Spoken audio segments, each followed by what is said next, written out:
शेतकऱ्याला light bill माफ, कर्ज माफ, मालाला भाव शेतकऱ्याला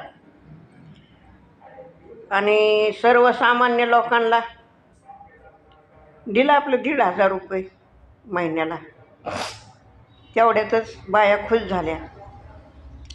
पण महागाई किती आहे ते शेतकऱ्याला भाव मालाला भाव दिला आहे तर किती महागाई आहे ह्याचा विचार केला का? सर्वसामान्य लोकांनी काय करायचं आणि कसं जगायचं? 50 रुपये किलो कांदे, 60 रुपये किलो बटाटे, 80 रुपये पावशेर लसूण, कसं खायचं? कसं का खायचंच नाही हे तरी एकदा बोर्ड लावा गावात. नाही तर त्याचं काहीतरी आम्हाला पण काहीतरी हे करा. जसं शेतकऱ्याला सगळं हे केलं तसं आमचं सामान्य लोकांचं काहीतरी हे करा. आणि ते सर्वसामान्य लोकांनी काय करायचं, त्याच्यावर काय करायचं असेल ते करा. नाही तर मग एकच मार्ग काढा.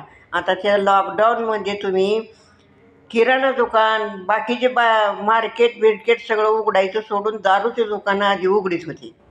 का? तर ते दारूच्या दुकानाला जास्त गिऱ्हाईक पळायचं. तर त्याच्याच सरकारचा फायदा. तर मग आता असं करा, सर्वसामान्यांसाठी आपलं काहीतरी एखादं औषध काढा ते पटकन मरते. असं हातपाय लई खोडावं नाही लागायचे. लगेच ते औषधं आणि सकाळी 5 वाजताच उघडं ठेवीत जावं असं सांगा. त्याला प्राधान्य द्या आणि त्या औषधाचं दुकान चालू करा. म्हणजे सर्वसामान्य लोक, आता मी एकटी असून 2,000 रुपये लाईट बिल आलं आहे. काय करायचं आमच्यासारख्याने सांगा तुम्ही? कसं ते 1,500 रुपये दिलेत, मोकळ्या मनानं दिलेत, कसे खायचे ते? कसं खर्चायचे? तर ह्याच्यासाठी काय करायचं? तर मी सांगते तसं करा. मग ते औषधाचं दुकान काढा आणि त्याला प्राधान्य द्या की 24 तास चालू ठेवा म्हणून लोकांना अडचण येऊ नये. पटापट जाऊन लगेच औषधे घेतील आणि पटकन मरतील असं ते औषध करा. असंच कारण कोणीकडे तुम्ही लक्ष द्यायचं नाही का? तर सर्वसामान्य लोकांसाठी काहीतरी करा.